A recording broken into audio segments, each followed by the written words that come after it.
Class 11-এর second সেমিস্টারের সংস্কৃত suggestion নিয়ে আমাদের আজকের এই স্পেশাল ভিডিও। উচ্চ মাধ্যমিক ফোর্থ সেমিস্টারের সাজেশন আমরা আগেই পোস্ট করেছি। যারা ক্লাস 12-এ পড়ছো তোমরা পুরনো লিস্ট থেকে সাজেশন দেখে নিও। 11-এর সাজেশনটা শুরু করবার আগে বিধিসম্মত সতর্কীকরণ।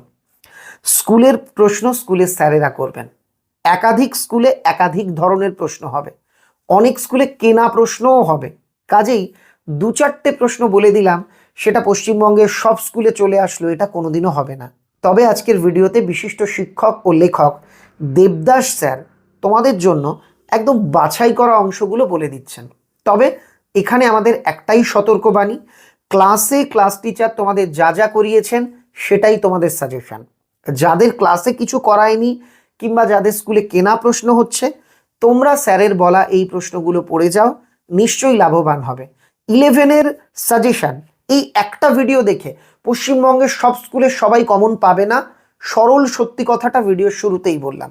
অধিকাংশ স্কুল 99% স্কুলে এই প্রশ্নগুলোই তোমরা কমন পাবে, কিন্তু 1% স্কুল সিলেবাসের বাইরে গিয়ে নিজেদের মন মতন কিংবা অন্য ধরনের প্রশ্ন করবে। তাই নিজের বিচার বুদ্ধিকে কাজে লাগিয়ে ভিডিওটা দেখো, স্যারের পরামর্শ দেওয়া অংশগুলো অবশ্যই প্র্যাকটিস করো, বন্ধুদের মধ্যে ভিডিওটা শেয়ারও করে দিও। প্রতিজ্ঞা সাধনাম এই গদ্যটা থেকে বিষয়বস্তু বা নামকরণ বা সারসংক্ষেপ একই প্রশ্ন, একই উত্তর হবে। এছাড়া প্রকৃতির বর্ণনা বা দুর্যোগের বর্ণনা, ওই যে রঘুবীর সিংহ যাচ্ছিল সেই যাত্রাপথের বর্ণনাটা কিন্তু ভেরি ভেরি ইম্পর্টেন্ট। এর সঙ্গে রঘুবীর সিংয়ের চরিত্রের বর্ণনা, ওই ষোড়শবর্ষীয় কিশোরের চরিত্রের বর্ণনা ভেরি ভেরি ইম্পর্টেন্ট প্রশ্ন।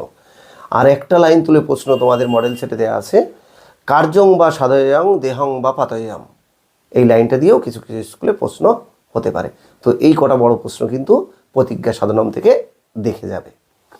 ঋতুচর্চার একটাই প্রশ্ন, কি আহার করা উচিত 6টা ঋতুতে, কি বিহার করা উচিত। তোমাদের যে কটা পাঠ্যে দেওয়া আছে সেই কটাই ভালো করে দেখে যাবে।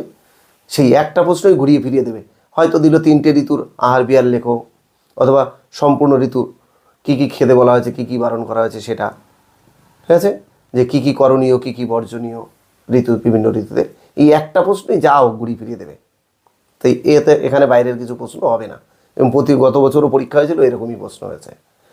এবার আমরা চলে যাই নাটক। নাটকটার নাম দানবীর কর্ণ, যেটা কর্ণভারম ভাষণ নাটক থেকে নেওয়া হয়েছে। তো এখানে কিছু প্রশ্ন কিন্তু তোমাদের পড়তে হবে, এটা একটু বড়।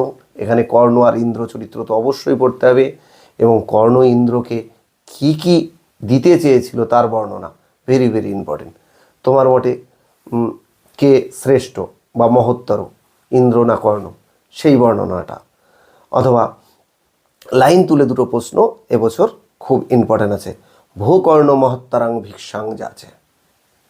কে কখন কথা বলেছে, এখানে মহত্তরং শব্দটি পত্রীর তাৎপর্য কী, কীভাবে মহত্তর ভিক্ষার বক্তা চেয়েছে। অথবা শক্রু খলু ময়া বঞ্চিত, এই লাইনটা দিয়েও প্রশ্ন দিতে পারে। এখানে ময়াকে কাকে বলেছে, মন্তব্যটির তাৎপর্য।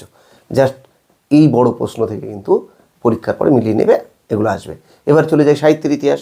সাহিত্যের ইতিহাসে তোমাদের অনেকগুলো পাঠ আছে, যেমন বৈদিক সাহিত্যে যজুর্বেদ আর অথর্ববেদ, মহাভারত আর গীতিকাব্য। তো যজুর্বেদের যে অংশ, তোমরা যে কোনো একটা অংশ, স্যার যদি বলে এই অংশ থেকে প্রশ্ন করো, সেই অংশটা পড়ে যাবে। যদি বৈদিক সাহিত্য থেকে পড়ো তাহলে শতপথ ব্রাহ্মণ, গোপদ ব্রাহ্মণ, অথর্ববেদ, বেদাঙ্গ, উপনিষদ নিরুক্ত, এইগুলো টিকা হিসাবে পড়ে গেলে হবে। মহাভারত থেকে মহাভারত সম্পর্কে টিকা, সমাজে মহাভারতের প্রভাব, সাহিত্যে মহাভারতের প্রভাব বা মহাভারতের রচনাকাল, মহাভারত থেকে পড়ে গেলে এই কটা। আর গীতিকাব্যের দুটো অবশ্যই পড়বে, ওখান থেকে যে কোনো একটা পাঠ পড়বে।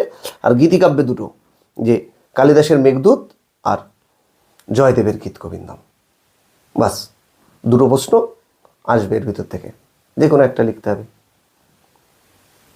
ঠিক আছে। এই আর শর্ট প্রশ্ন বা দেবনগরীতে যে 3টে লিখতে হবে, ব্যাকরণ স্কুলে যেগুলো করিয়েছে সেগুলো দেখো, তাতেই উপকৃত হবে, বা স্কুল প্রশ্ন করবে, সবই পাবে। তাহলে দেখে নিলে সংস্কৃতের জন্য কোন কোন অংশ গুরুত্বপূর্ণ। এখন প্র্যাকটিস বা পড়ার পালা। Best of luck.